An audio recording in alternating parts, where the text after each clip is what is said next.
Hello बच्चों, welcome to उपज care institute. तो आज हम एक नई शुरुआत करने जा रहे हैं। तो जैसा कि हमने थोड़े दिन पहले अनाउंस कर दिया था कि हम 12th का जो एग्रीकल्चर का फाउंडेशन बैच है उसको जो है स्टार्ट करने जा रहे हैं। और आपको हमने एक बैच का जो है इंट्रोडक्शन वीडियो प्रोवाइड करा दी थी, और आप हमारे यूट्यूब चैनल को सब्सक्राइब कर सकते हैं। और हम यहाँ पे आपको फुल डिटेल में जो है चीजें प्रोवाइड कराते हैं, चाहे आप 11th के बच्चे हो या 12th के हो या जेट हो या फिर यूजी पीजी, और सभी जो है आपको इस चैनल के माध्यम से चीजें प्रोवाइड कराई जाती है। और आज हम हमारी पहली डेमो क्लास है। तो हमारी फर्स्ट जो डेमो क्लास रहने वाली है एग्रीकल्चर की। आप सबको पता है कि हमारा 12th एग्रीकल्चर का जो सिलेबस है, जैसे कि मैं बात करूं, 3 यूनिट्स है। कितनी यूनिट्स है? 3 हमारी यूनिट्स है। ठीक है, कौन कौन सी? ठीक है, पहली जो हमारी यूनिट है, फर्स्ट यूनिट, वो है हमारी एग्रीकल्चर की। एग्रोनॉमी बोल सकते हो, है ना? Agronomy, agronomy. उसके अलावा दूसरी यूनिट है हमारी हॉर्टिकल्चर।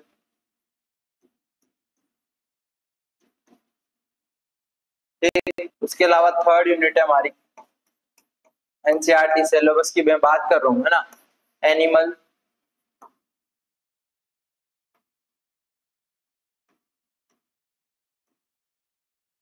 ठीक है, ये 3 हमारी मेजर यूनिट है, शस्य विज्ञान, उद्यान विज्ञान और आपका एनिमल हस्बेंड्री। ठीक है, तो ये हमारी 3 यूनिट है। और इसमें जो है हम इसके साथ जो 12 फाउंडेशन की हमने बात करी, तो जेट आईसीआर सीयूटी में जितने भी आने वाले क्वेश्चंस है वो हम साथ में जो है कवर करते जाएंगे। इस बेच की जो है यही खासियत है। ठीक है, तो हम आज स्टार्ट करने जा रहे हैं हमारा पहला जो है चैप्टर, हमारा थर्ड चैप्टर से स्टार्ट करेंगे, इरिगेशन से। ठीक है, तो इरिगेशन हमारा थर्ड चैप्टर है। और इससे जो है मैं आपको बता देता हूँ आपकी जानकारी के लिए, तो इसके 2 मार्क्स के बोर्ड में क्वेश्चन आते हैं।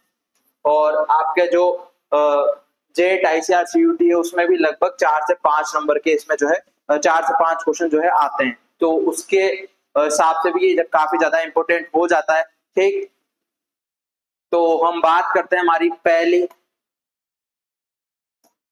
हम स्टार्ट करेंगे बेसिक से एडवांस की ओर। और बेसिक जो है हमारा अगर अभी अच्छा नहीं होगा तो हम बाद में जाके भी उसको अच्छा नहीं कर सकते हैं, क्योंकि जिस अवस्था में आप है उस अवस्था में आपकी वो चीजें क्लियर होनी चाहिए। ठीक है, तो आप ये चीज ध्यान रखेंगे। ठीक, तो हम बात करते हैं चैप्टर 3 की, इरिगेशन। ठीक है, सिंचाई। ठीक, चलो।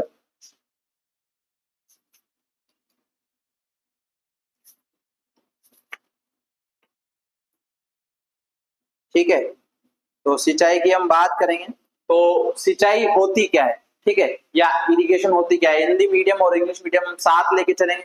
और आपको प्रॉपर जो है इसी डिजिटल बोर्ड पे पढ़ाया जाएगा।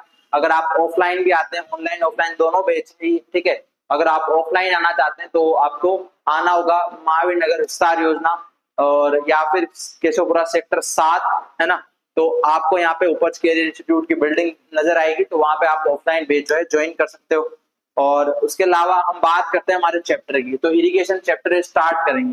पहले मैं जो है आपको इंग्लिश की एक लाइन बताऊंगा, फिर उसके बाद हिंदी की बताऊंगा। ठीक है, तो आप बिल्कुल जो है डाउट में नहीं रहे कि आपको इंग्लिश में पढ़ाया जाएगा। दोनों भाषाओं में, दोनों लैंग्वेज में पढ़ाया जाएगा। दोनों लैंग्वेज में इसलिए आपको पढ़ाया जाएगा क्योंकि इंग्लिश मीडियम वाले भी हमारे पास बच्चे हैं, हिंदी मीडियम वाले भी हमारे पास बच्चे हैं। ठीक है, और फिर भी आपको कोई दिक्कत आती है तो हम सेपरेट भी बैच कर लेंगे, इससे कोई दिक्कत नहीं है। ठीक है, और आप जब बीएससी एग्रीकल्चर में जाते हो तब आपको जो है इंग्लिश में पूरी चीजें करनी होती है, तो इसलिए वजह से हमारा दोनों का जो है मेंटेन रहे, आपको बाद में दिक्कत ना आए, इस वजह से हम दोनों में चीजें आपको शेयर करेंगे। ठीक है, चलो डेफिनेशन की बात करते हैं, या पहले इरिगेशन की बात कर लें। तो इरिगेशन की जो है हमारे जितने भी हमारे कृषि की बात करें या फिर हमारे एग्रीकल्चर की बात करें, जहां पर जो है पानी की आवश्यकता बहुत ही ज्यादा होती है। अगर आपको भी मान लो आपके जल ही जीवन आप बोलते हो, ठीक है, जैसे कि हमें भी पानी की डेली जो है 4 से 5 लीटर जो है पानी हमें पीना चाहिए, पर हम उतना नहीं पीते हैं। बट इतना जो है प्लांट को नहीं रिक्वायर होता है, इससे कई गुना जो है प्लांट को रिक्वायर होता है। और इरिगेशन से हमारा प्लांट जो है स्वस्थ रहेगा, और जो उसकी टर्जिडिटी है या फिर उसमें जो है जान जो है बनी रहेगी। तो वो उस पर्पस के लिए भी इरिगेशन काफी ज्यादा इंपॉर्टेंट हो जाता है।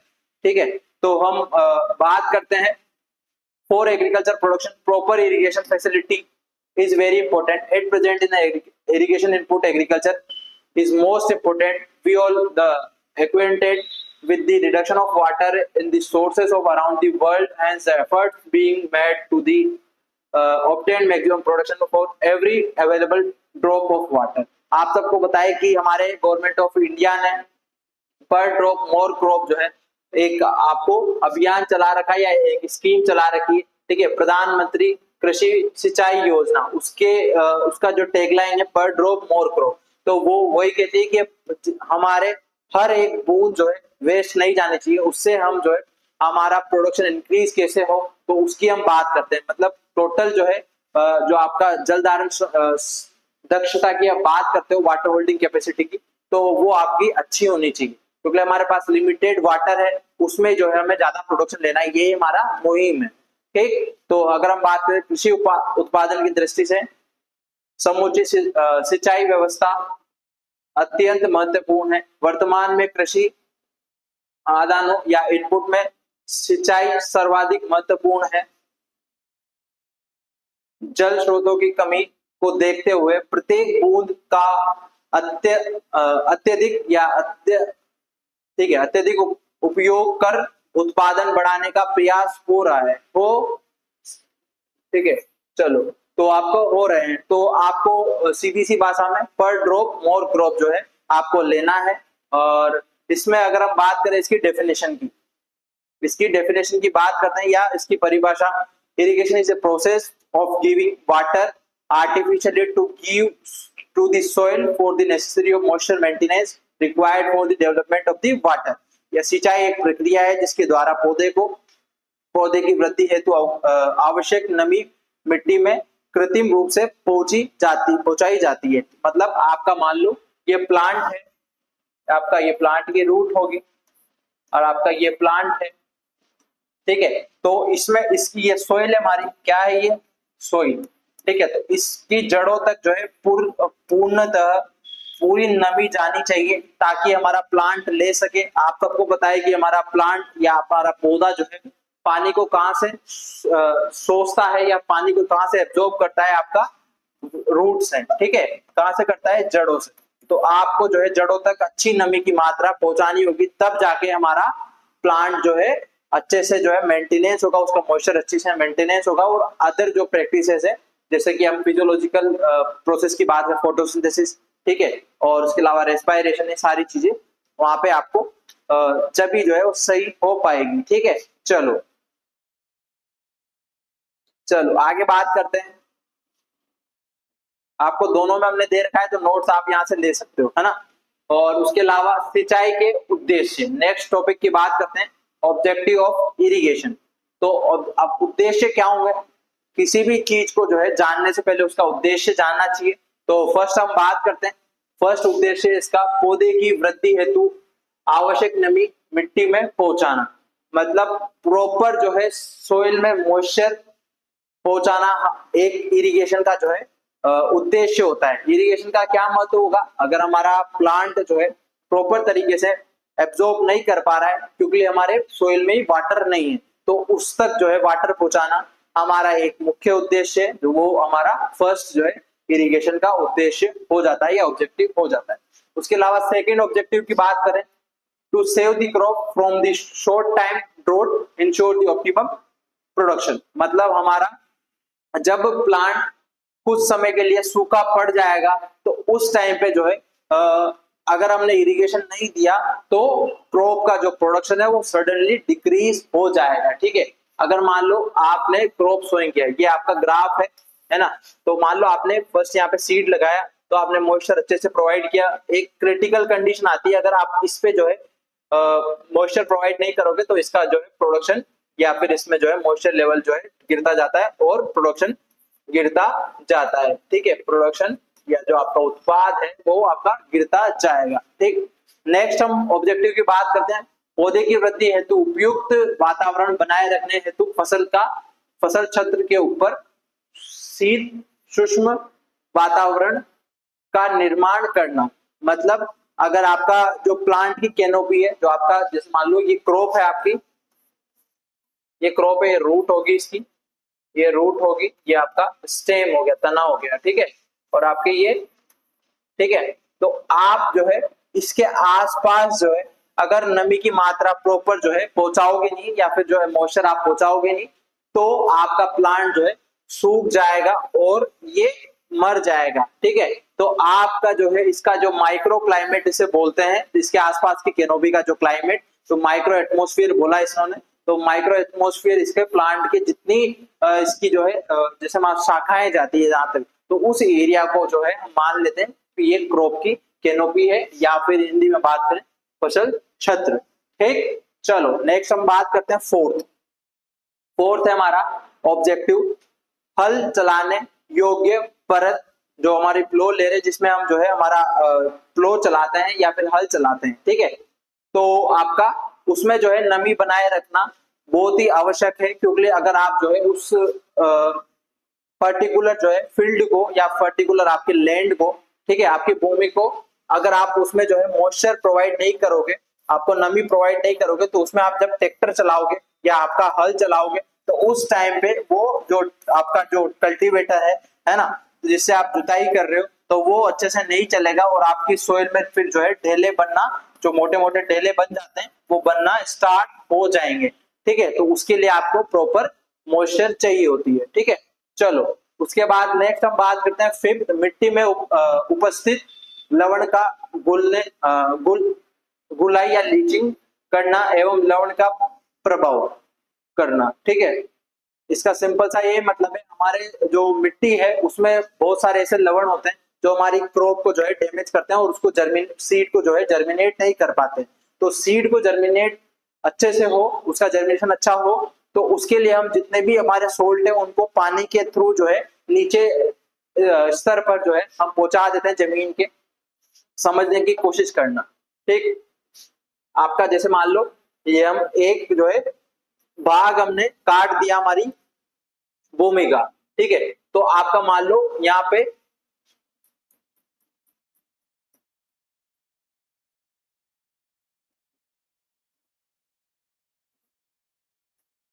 लवण या सोल्ट, ठीक है, सोल्ट है, तो अगर हम इसमें इरिगेशन दे देंगे, पानी दे देंगे, तो ये सारे जो है नीचे चले जाएंगे और हमारी यहाँ की जो सोइल है या यहाँ की मिट्टी है वो अच्छी हो जाएगी, और उससे हम जो है जैसे मान लो आपकी जो जड़ें हैं, तो आपका 15 सेंटीमीटर तक ही जो है आप उसकी जड़ें जाती है, ठीक है। तो आपका यहाँ तक जो है अच्छी सोइल बनाए रखने के लिए उसका सोल्ट जो है हम निचली सतह पर भेज देते हैं, तो उसी प्रोसेस में हमारा पानी काम आता है, ठीक है।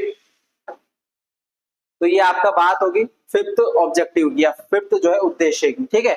चलो नेक्स्ट हम बात करते हैं सिक्स्थ ऑब्जेक्टिव की, फसलों को पाले से बचाने के लिए भी जो है हमारा इरिगेशन बहुत ही अति आवश्यक है। तो पाले से कैसे बचा सकते हैं? पाले से इस तरीके से बचा सकते हैं, जैसे आपका हम इस वाले पेज पे लिखते हैं, ठीक है, इधर लिख लो। जैसे कि आपका जो है पाला पड़ा, पाला कब पड़ता है? जब हमारा टेम्परेचर जो है ड्यू पॉइंट जो है 0 हो जाता है ना, ड्यू पॉइंट जो है 0 डिग्री सेल्सियस हो जाएगा, ठीक है, तब हमारा क्या पड़ता है? पाला पड़ता है, ठीक है। तो आपका ये आपका फील्ड है और इसमें आपके पौधे लगे हुए हैं,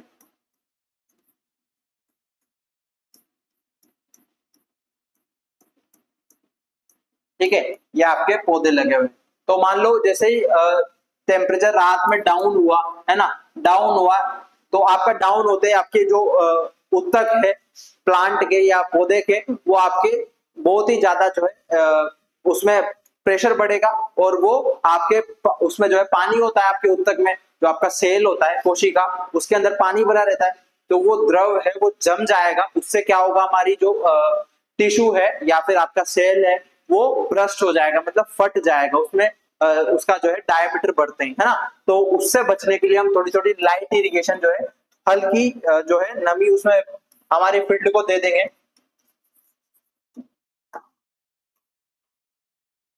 इरिगेशन जो है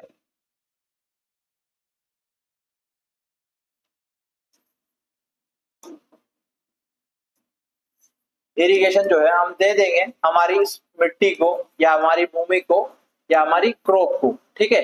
तो उससे क्या होगा, 2 से 3 डिग्री सेल्सियस टेम्परेचर इंक्रीज हो जाएगा, तो हम हमारी कई हद तक जो है पाले से बच सकते हैं। उसके अलावा आपका जो अलग अलग मेथड है पाले से बचने के लिए, आपका स्प्रिंकलर इरिगेशन जो आता है, अभी हम बढ़ेंगे फुहारा विधि, तो उससे भी जो है हम बच सकते हैं हमारे किससे, पाले से, ठीक है। चलो आगे बढ़ते हैं।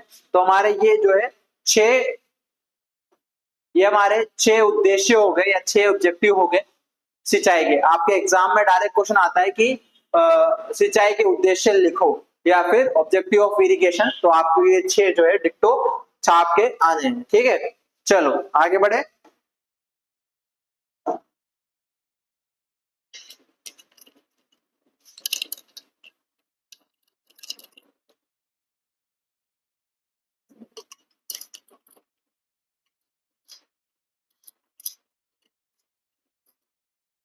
चलो नेक्स्ट हम बात करेंगे कि फसलों में, अब हमने बात कर ली कि उद्देश्य होते हैं, हमने जान लिया इरिगेशन की या सिंचाई की परिभाषा। तो अब हम जानेंगे कि अब इरिगेशन कब दे। हमारे मन में अब डाउट आ रहा होगा कि हमने बात कर ली सारी कि इरिगेशन क्यों देते हैं या सिंचाई क्यों करते हैं ना, उद्देश्य क्या है। तो अब हम जानेंगे कि कब देंगे हम इरिगेशन।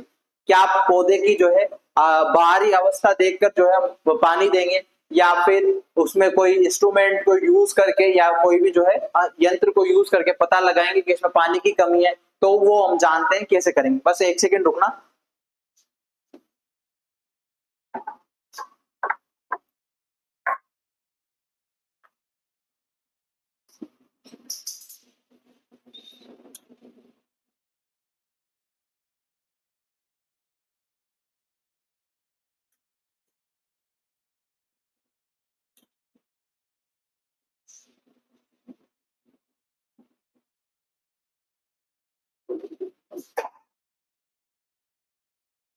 ठीक है,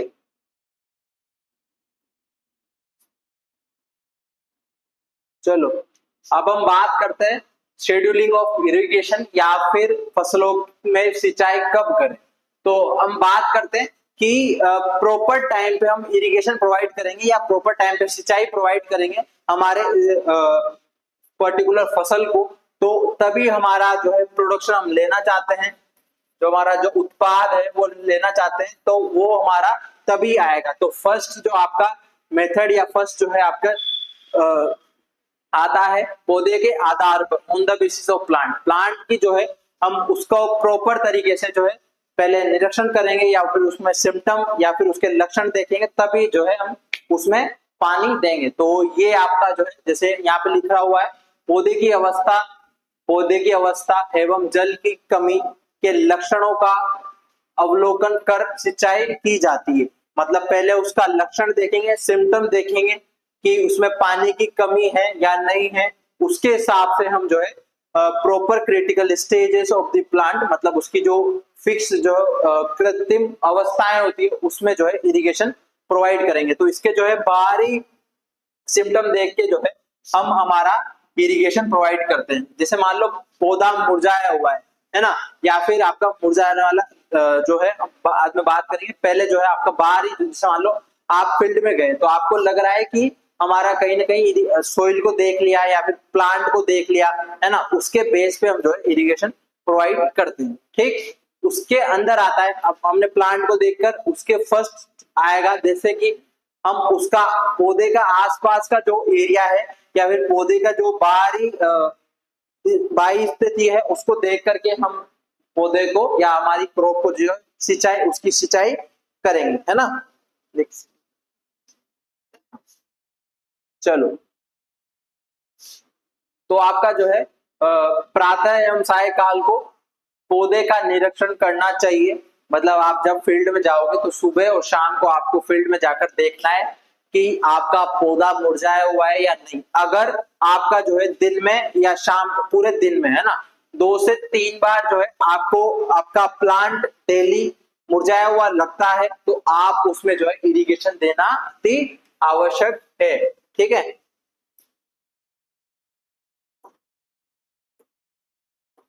ठीक है, तो आपको उसमें जो है पानी देना अति आवश्यक हो जाता है।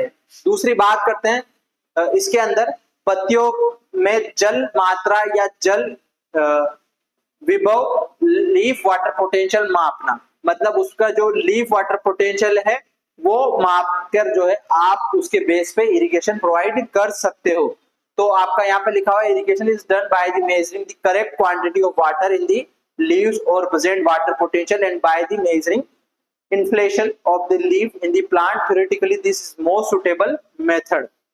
सबसे आपको एग्जाम में भी पूछा जाता है कि सबसे बेस्ट और सबसे जो है सटीक मेथड कौन सा होता है इरिगेशन या सिंचाई करने का, तो आपका ये है कि लीफ वाटर पोटेंशियल जो है आपका पत्तियों का जल मात्रा या फिर जल विभव मापकर जो है आप उसमें इरिगेशन दे सकते हो। ठीक है, तो इसके लिए जो है आपको लीफ वाटर पोटेंशियल मापने के लिए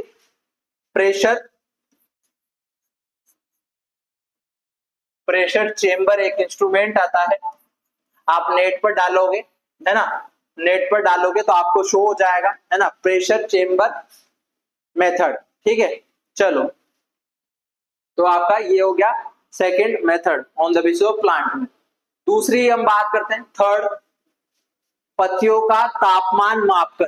तो पत्तियों का जो टेम्परेचर है या लीफ टेम्परेचर है उसको मापकर हम इरिगेशन देते हैं। जैसे कि आपने देखा होगा कोरोना के टाइम पे आपको एक मशीन से जो है आपके सिर के यहाँ पे रखते थे और आपका टेम्परेचर जो है बॉडी का मापते थे। उसी तरीके का एक इंस्ट्रूमेंट आता है आपका इंफ्रारेड थर्मोमीटर, उससे आप आपके लीफ का टेम्परेचर जो है जानकर उसका जो है इरिगेशन प्रोवाइड कर सकते हो। ठीक है, चलो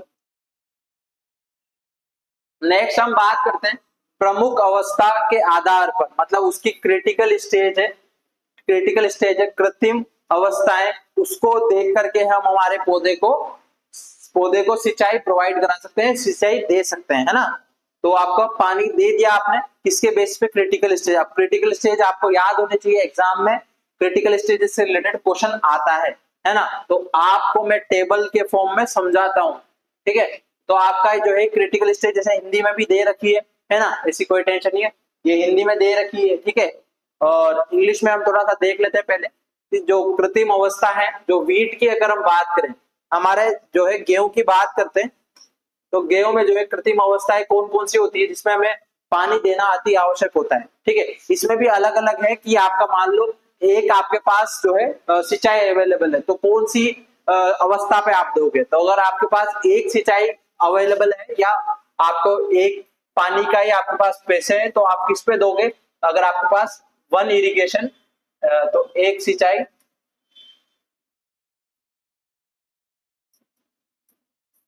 अवेलेबल है, तो आप जो है इस अवस्था में देंगे, तो इसको बोलते हैं CRI, क्राउन रूट इनिशिएशन। ठीक है, क्राउन रूट इनिशिएशन को हिंदी में बोलते हैं हम जड़ प्रारंभ अवस्था।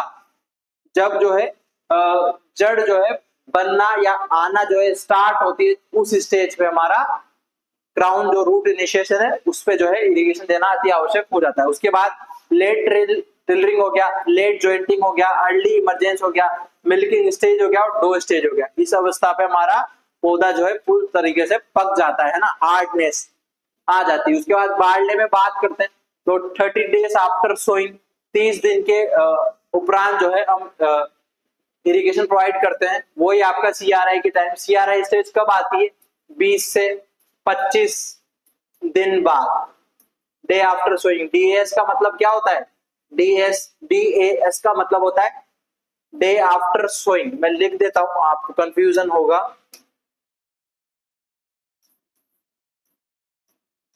डे आफ्टर सोइंग, ठीक। चलो नेक्स्ट हम बात करते हैं, ग्राम मस्टर्ड या फ्लेक्स में, है ना। ग्राम मस्टर्ड में तो बिफोर फ्लावरिंग, पुष्प आने से पहले, या फिर उसमें जो है पोड आते हैं। जो ग्राम में आपके चने के जो भुट्टे, आप वो चने के जो है आपने खाए होंगे, हमारे लोकल लैंग्वेज में भुट्टे बोलते हैं। भुट्टे इन द सेंस मतलब बूटा खावा जा रहे, नॉर्मल लैंग्वेज हाड़ोती में बोलते हैं बूटा खावा जा रही। ठीक। तो पोड जो है फॉर्मेशन के टाइम पे आपको इरिगेशन देना अति आवश्यक हो जाता है। उसके अलावा हम बात करें आलू की, पोटेटो, तो at the time of germination, आपका जब उसका जो है जर्मिनेट होगा आलू, तब जो है उसमें हम सिंचाई उसको देंगे। Initial period of tuber formation, जो आपका ट्यूबर है, जो आपका कंद जो है बनना स्टार्ट होगा, तो आपका उसमें जो जैसा मान लो आलू ट्यूबर बनना स्टार्ट होगा, तब उसमें जो है इरिगेशन हम प्रोवाइड करेंगे। ठीक, चलो। उसके बाद शुगर केन में, गन्ने की हम बात कर लेते हैं। तो गन्ने में जो है जर्मिनेशन के टाइम पे जब अंकुरण होगा तब, उसके अलावा टिलरिंग फेज और ग्रांड ग्रोथ फेज, तो आपका जो है ये लास्ट जो है स्टेज होती है ना। इसके पहले आती है formative formative stage. Formative stage जो आपकी लगभग 60 से 120 दिन बाद आती है। ठीक है, चलो नेक्स्ट हम बात करते हैं कॉटन की। तो कॉटन में आपका जो बोल है, जो इस तरीके का आपको बोल बनता है, तो उस समय जो है आपको इरिगेशन देना अत्यधिक आवश्यक हो जाता है। उसके अलावा फ्लावरिंग, पुष्प आने पर, बोल डेवलपमेंट, जब आपका ये बोल तो फॉर्मेशन बना, अब उसका डेवलपमेंट होगा, वो खुलेगा, है ना, उसमें रुई आपकी थोड़ी थोड़ी बाहर निकलेगी, वो सारी चीजें। उसके अलावा सातवां हम बात करते हैं टोबैको की, आपके तंबाकू की। तो preparing the plant area and the planting, जब हम फर्स्ट जो है पूरा लैंड तैयार करते हैं, तब जो है हमें इसे इरिगेशन देना अत्यधिक आवश्यक हो जाता है। चलो नेक्स्ट हम बात करते हैं ग्राउंडनट की, हमारी मूंगफली। तो मूंगफली की हम बात करें तो पेगिंग एक अवस्था होती है जिसमें पेगिंग में जो है, एक सेकेंड,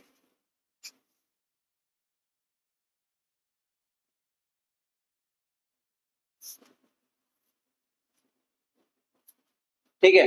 तो पेगिंग जो है, जैसे मान लो आपकी ये रूट होगी किसकी, आपकी ग्राउंडनट की। ठीक है, ये आपकी रूट होगी, तो इसमें छोटी छोटी पेग्स जो है बनना स्टार्ट होती है इस तरीके से, इसके आसपास जुड़ी रहती है, तो उसको बोलते हैं पेगिंग। तो पेगिंग टू डेवलपमेंट ऑफ पोड, है ना। इस पे जो है फिर पेग्स पे आपकी क्या आती है, मूंगफली आती है। ठीक, उसके अलावा हम बात करते हैं राइस की, धान की। तो धान में जो है टिलरिंग फेज और बिफोर फ्लावरिंग, पुष्प से पहले, पुष्पन से पहले और at the time of flowering आपको इरिगेशन प्रोवाइड करनी होती है। मेज की हम बात कर ले, मक्का की, तो टेसल्स जब भुट्टे बनते हैं तब, और सिल्किंग, तो टेसल तो हमारा हो गया नरबाग, और आपका सिल्किंग जो है मादा बाग हो गया। ठीक है, तो आपका ये डेंट स्टेज भी होती है ना। तो आपका ये सारी हमने कृत्रिम अवस्थाएं की बात कर ली। हिंदी में भी आपको ये दे रखा है, आप इसका स्क्रीनशॉट ले सकते हैं, है ना। सारी ये वही चीजें जो मैंने आपको समझाया। ठीक, चलो आगे बढ़े। नेक्स्ट हम बात करते हैं, हमने पहले तो बात कर ली कि प्लांट की जो है, प्लांट के बेस पे पौधे को देख करके हम इरिगेशन प्रोवाइड करेंगे या सिंचाई देंगे पौधे को। और दूसरा आता है आपका कि हम सोइल में जो है नमी की मात्रा जो है देखेंगे, फिर उसके हिसाब से हमारी फसल को जो है पानी देंगे। तो आपका पहला जो इसमें चीज आती है, upper limit of available water in the soil known as field capacity. मतलब जो आपकी फील्ड कैपेसिटी होती है -1/3 बार पर आती है ना। बार पे आती है, आपको एग्जाम में क्वेश्चन पूछा जाता है। ठीक है, तो आपको ये चीज ध्यान रखनी है। ठीक, मैं इसका जो है डायग्राम बना के समझा देता हूँ, है ना, फील्ड कैपेसिटी को।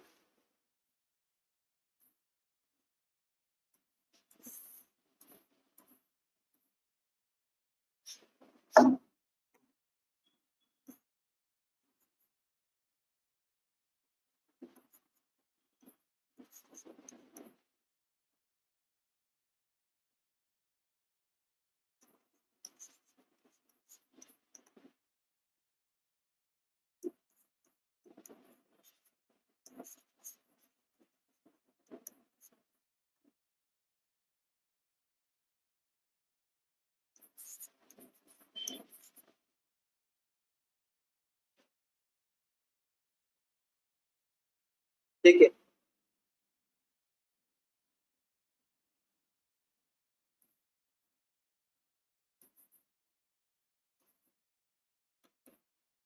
ठीक। तो आपका जो सेचुरेशन पॉइंट है वो आता है 0 बार पर। कितने बार पर आता है?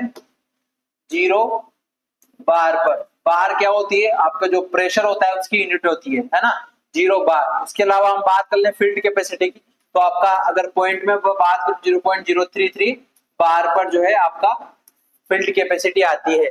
उसके अलावा परमानेंट विल्टिंग की आपके 15 माइनस माइनस चल रहा है ना, माइनस, ये तो 0 तो नहीं, -15 बार पर आती है, ठीक है। और ये आपका बहुत ही 1000 बार ये उसके ऊपर होता है, ठीक है। तो इसका आपको कोई लेना देना नहीं है। मेन चीज आते हैं इन तीनों में क्वेश्चन, आपको पूछा जाता है कि सेचुरेशन पॉइंट कितने बार पर आता है, तो आपको लगाना है 0 बार पर। उसके अलावा अब सेचुरेशन पॉइंट मान लो कब आता है, जैसे मान लो आपने सिंचाई दी, आपकी ये लैंड है, इसको आपने इरिगेशन दी, सिंचाई, इसको पानी दिया, ठीक है, पानी दे दिया, तो उस टाइम पे जो है आपका जो प्रेशर होगा वो 0 बार होगा और उसको हम बोलेंगे सेचुरेशन पॉइंट।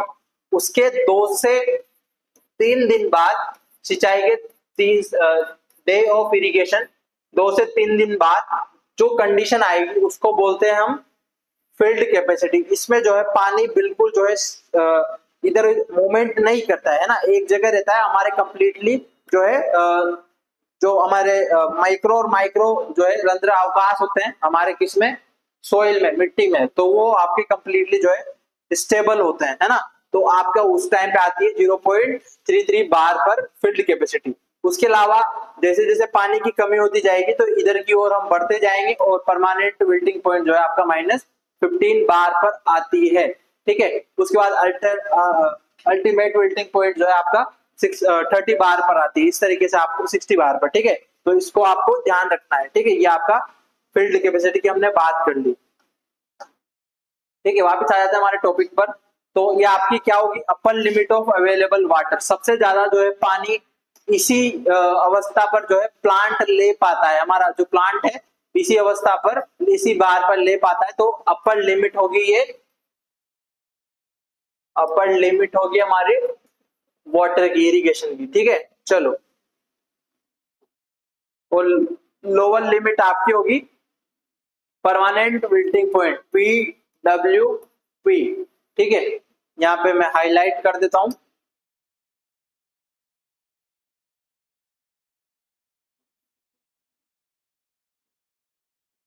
और आपका ये अपर लिमिट हो गया फील्ड कैपेसिटी, ठीक है। तो आपको ये चीज ध्यान रखनी है।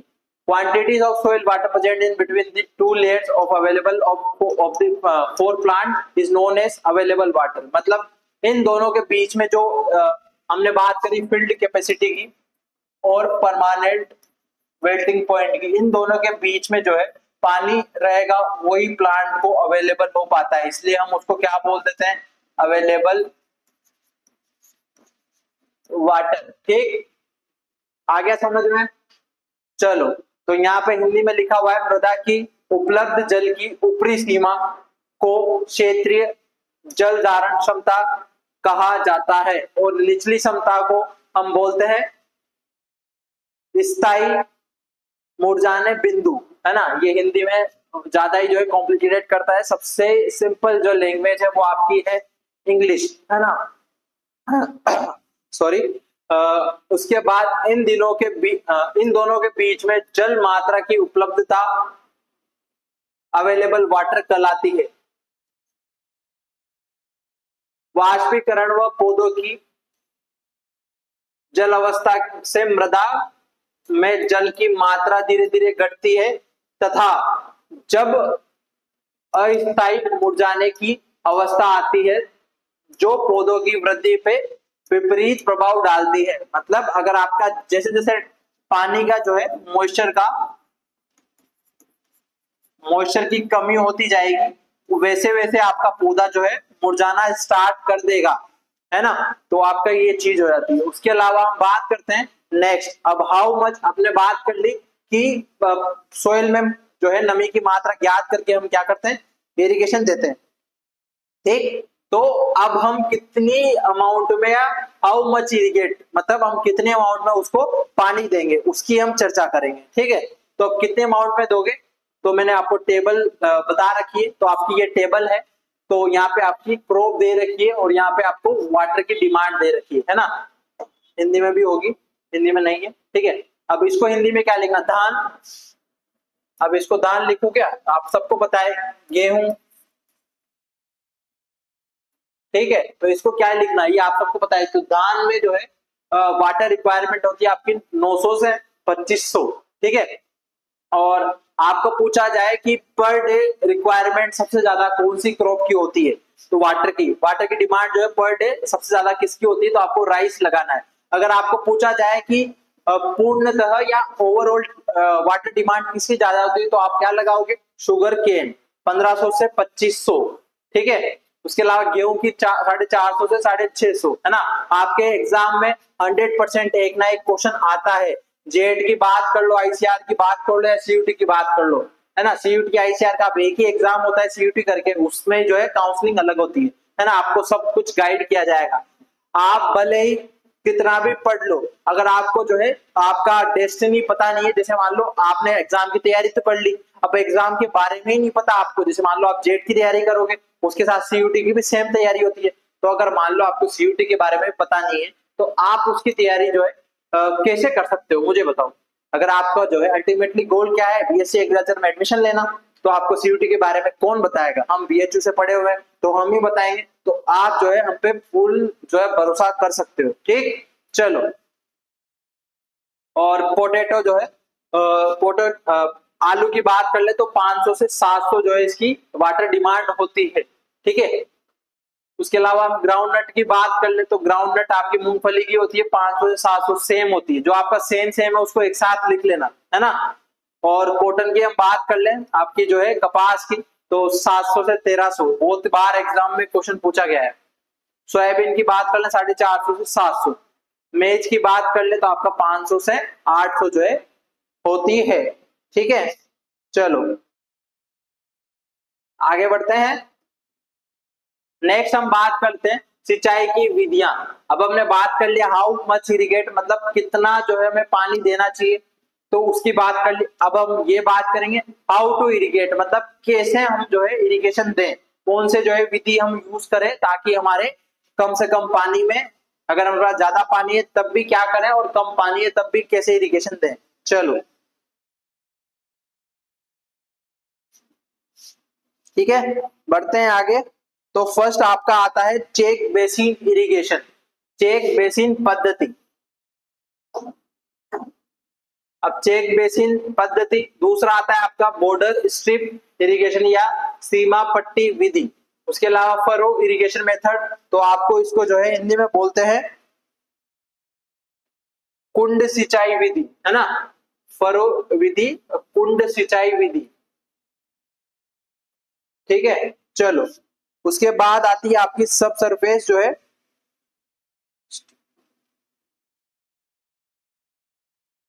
उसके बाद आती है आपकी सब सरफेस अधः सतही सिंचाई या आपका हिंदी में इसको बोलते हैं अवपृष्ठीय सिंचाई, है ना। अवपृष्ठीय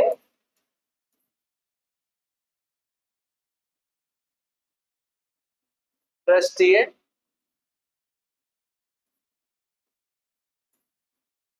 सिंचाई, ठीक है। उसके बाद आता है आपका स्प्रिंकलर फुहारा विधि, है ना, स्प्रिंकलर इरिगेशन। और आपका आता है ड्रिप इरिगेशन, है ना, तो आपका बूंद बूंद सिंचाई, ठीक। तो आपके ये सारे मेथड हो गए। अब इसकी वन बाय वन बात करते हैं, समझते चलते हैं, है ना। तो पहला आता है आपके पास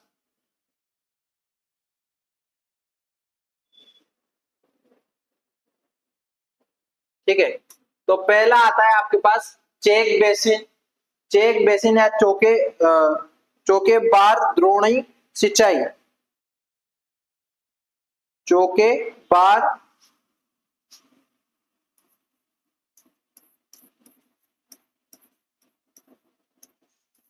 अब हिंदी में बहुत सारे कॉम्प्लिकेटेड टर्म्स आती है। चौके बार द्रोणम, अब लिखाना जरूरी है क्योंकि बच्चे जो है फिर बोलेंगे सर ये क्या कर दिया। द्रोणा क्या था, द्रोणी,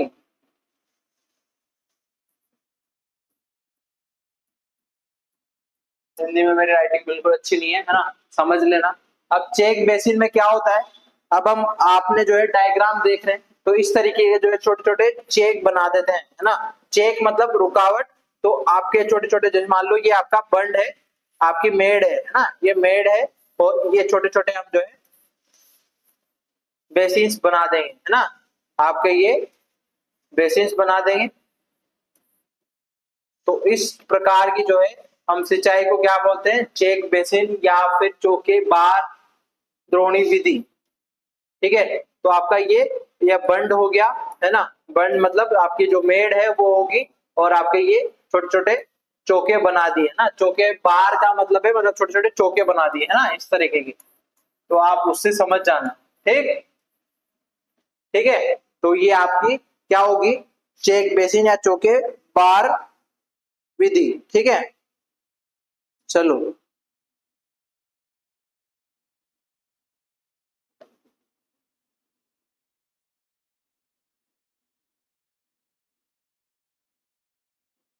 चले आगे।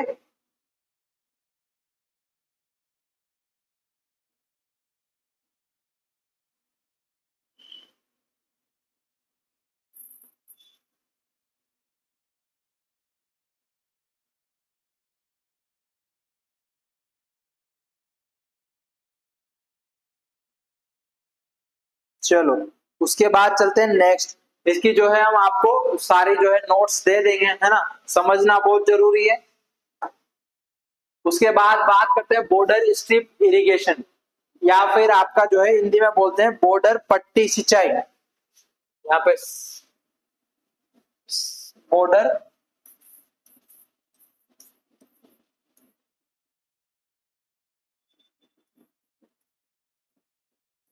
पट्टी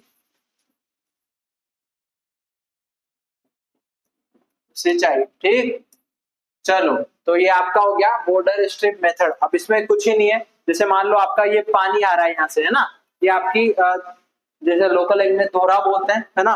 तो आपका ये यहाँ से पानी आ रहा है चैनल में, तो ये आपके इस तरीके से लंबी लंबी जो है बेड्स बना देंगे, क्यारियां बना देंगे, है ना। तो आपका इसको ही क्या बोल देते हैं, बॉर्डर पट्टी सिंचाई, है ना। इसमें क्या होगा, आपको एक ही जो है चैनल बनाना पड़ेगा, यहाँ से पानी छोड़ोगे। अब ये जहाँ पे जो है समतल जमीन होती है, उसमें ही जो है हम इस मेथड को यूज कर सकते हैं। जिनका मान लो इधर की तरफ झुकाव होगा, उसमें यूज कर सकते हैं, है ना। अगर मान लो ये उबड़ खाबड़ होगी, तो इस मेथड को हम यूज नहीं ले सकते, या इस विधि का जो है उपयोग नहीं कर सकते हैं। ठीक है, चलो नेक्स्ट हम बात करते हैं furrow irrigation method. Furrow irrigation method या कुंड सिंचाई, कुंड सिंचाई।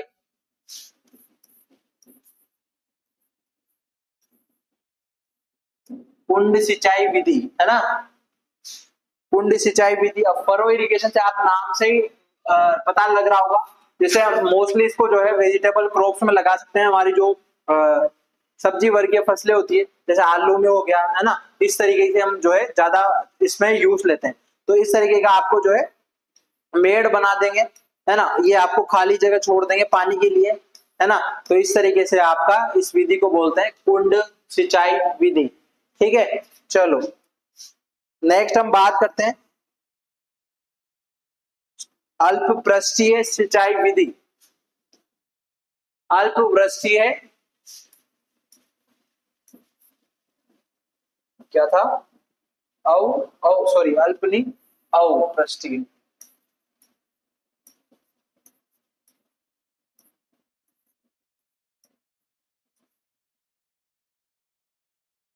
सिंचाई विधि। ठीक है, अब इसमें कुछ भी नहीं है। अब इसको इंग्लिश में बोलते हैं सब सरफेस इरिगेशन। अब सब सरफेस इरिगेशन या अपृष्ठीय सिंचाई, जैसे मान लो आपकी ये भूमि है, ठीक है, तो आपका ये खेत को जो है पहले या तो हम खाई बना देंगे, और उसमें क्या है पाइपलाइंस जो है गाड़ देंगे, है ना। खाई बना देंगे, उसमें पाइपलाइंस गाड़ देंगे, जैसे कि आपका यहाँ पे इन्होंने एक खाई बनाई, खाई बना के पाइप गाड़ दिया, और यहाँ से जो है ये पाइप निकाल दिए और जमीन में जो है लगा दिए, और इससे जो है इधर भी चैनल, इधर भी इस तरीके का पाइप होंगे, है ना। तो इसको ढक दिया, तो इसको बोलते हैं सब सरफेस इरिगेशन या अपृष्ठीय सिंचाई। ठीक, और इसके भी अलग अलग टाइप से, आपके लेवल का नहीं है, आपको इतना सा ही पूछा जाएगा, इसकी लाभ हानियां पूछी जाएगी, है ना, बस वो आपको लिख के आनी है ना। चलो उसके बाद आती है आपका जो है, नेक्स्ट है आपका बौछारी सिंचाई विधि, बौछार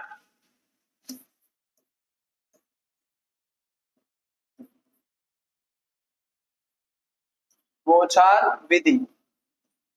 ठीक है, बौछार विधि या स्प्रिंकलर इरिगेशन, फुहारा विधि भी आप इसको बोल सकते हो। अब इसमें कुछ नहीं है, आपके एक मेन लाइन होती है, एक सब लाइन होती है ना, लेटरल पाइप होता है ना, ये पाइप होता है और यहाँ पे नोजल लगा होता है। क्या लगा होता है? हार्ट ऑफ स्प्रिंकलर बोलते हैं नोजल को, है ना, नोजल। ठीक है, तो ये आपका यहाँ से जो है आप जिस तरीके से प्रेशर भी मेंटेन कर सकते हो और इस तरीके से आपका ये घूमता है ना, जिसका फिक्स डायमीटर होता है, उसी पे जो है ये पानी की बौछार करता है ना, इसलिए इसका नाम क्या हो गया? बौछार विधि। और जहाँ पे पानी की अत्यधिक जो है कमी होती है, वहां पे हम इस मेथड का यूज करके कम पानी में अच्छी उपज ले सकते हैं। चलो, आ गया समझ में। और इसका भी एग्जाम में लाभ, मेरिट और डिमेरिट जो है, लाभ, मेरिट, हानिया, आपका डिमेरिट, ये दोनों जो है पूछे जाते हैं और क्या होती है थोड़ा सा वो पूछा जाता है। ठीक है, चलो आगे बढ़ते हैं। नेक्स्ट है हमारा ड्रिप इरिगेशन या बूंद बूंद सिंचाई, बूंद बूंद सिंचाई। और इंग्लिश में जो है आपका, अगर आप इंग्लिश मीडियम से हो तो आप बोर्ड पे लिख के आओगे तो स्पेलिंग के कोई आपको मार्क्स नहीं काटता है, ना हिंदी में आप जो शब्द के काटता है। साइंस है, हम साइंस में जो ऐसा कोई है ही नहीं कि इसमें ग्रामर वगैरह का ज्यादा यूज होता है, तो आपको इन सब चीजों के नंबर कोई नहीं काटा है, तो आप इतने लोड मत लेना। भले ही आपकी राइटिंग कैसी भी हो, राइटिंग थोड़ी सुधार लेना अगर अच्छी नहीं है तो, है ना। तो इंग्लिश में मेरी ठीक ठाक है, हिंदी मीडियम से मैं नहीं हूं तो मेरी हिंदी में नहीं है ना। चलो, राइटिंग सही। तो आपका ये बूंद बूंद सिंचाई, एक इसमें भी जो है जैसे मान लो ये आपकी पाइपलाइन होगी, इसमें जो है छोटे छोटे जो है आपके ड्रिपर्स इसको बोलते हैं, छेद हुए रहते हैं, तो इसमें जो है आपका इससे बूंद बूंद गिरती जाती है ना। और इसकी जो है वाटर यूज एफिशिएंसी बहुत ही ज्यादा होती है ना, स्प्रिंकलर से भी। तो इससे बूंद बूंद आएगा कि हमारा मान लो क्रॉप होगी या हमारे पौधे लगे हुए हैं, तो इसमें जो है हम यहाँ पे इनकी रूट तक जो है पहुंचा सकते हैं पानी। और कम इरिगेशन होगी तब जो कम हमारे पास वाटर की अवेलेबिलिटी होगी तो हम इस मेथड का यूज कर सकते हैं। ठीक है, चलो उसके बाद आपका जो है इसमें और भी कई चीजें जो मैं आपको बता दूंगा। इसको बोलते हैं इमीटर, इमीटर। ठीक है, जहां से हमारा बूंद निकलती है उसको इमीटर बोलते हैं, या उत्सर्जक, हिंदी में उत्सर्जक।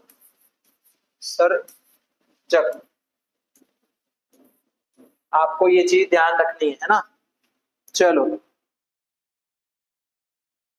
तो आपकी ये थी सारी विधियां, और इन्हीं से जो है एग्जाम में क्वेश्चन आता है, जो मैंने आपको इम्पोर्टेंट लगाया है ना। इम्पोर्टेंट और हम जो है लास्ट में बताएंगे। अगर आपको अभी इम्पोर्टेंट बता देंगे तो आप जो है फिर फुल डिटेल में नहीं पढ़ोगे और आपका बेस स्ट्रॉन्ग नहीं होगा। ठीक है, तो इसी के साथ मिलते हैं। आप हमारा पेज जो है ज्वाइन कर सकते हो, मैं आपको थोड़ा सा और बता देता हूँ। ठीक है, तो आप हमारा जो कृषि विद्या बैच है, इसका 12th का जो फाउंडेशन बैच है, उसका हमने नाम रखा है कृषि विद्या बैच। तो आपके 16 जून से स्टार्ट हो रहा है, ऑनलाइन और ऑफलाइन दोनों मोड पर। ठीक है, फाउंडेशन बैच आपका online as well as offline जो है दोनों मोड पर हो रहा है, तो आप जल्दी से जो है ज्वाइन कर लें। और अगर आप हमारे इंस्टीट्यूट में आकर जो है ज्यादा चीजें जानना चाहते हैं तो आप आ जाइए, केशवपुरा सेक्टर 7, कोटा, राजस्थान। ठीक है, तो आप जो है यहाँ पर आके फुल डिटेल जानकारी ले सकते हैं। और अगर आपको हॉस्टल की फैसिलिटीज या फिर आपको रहने खाने की जो व्यवस्था जो है आपको नहीं मिल रही है यहाँ आकर, तो वो भी हम आपको प्रोवाइड करवा देंगे। ठीक है, तो मिलते हैं इसी के साथ नेक्स्ट डेमो क्लास। स्वस्थ रहें, मस्त रहें और जल्दी से जो है बैच ज्वाइन कर लें। ठीक, चलो।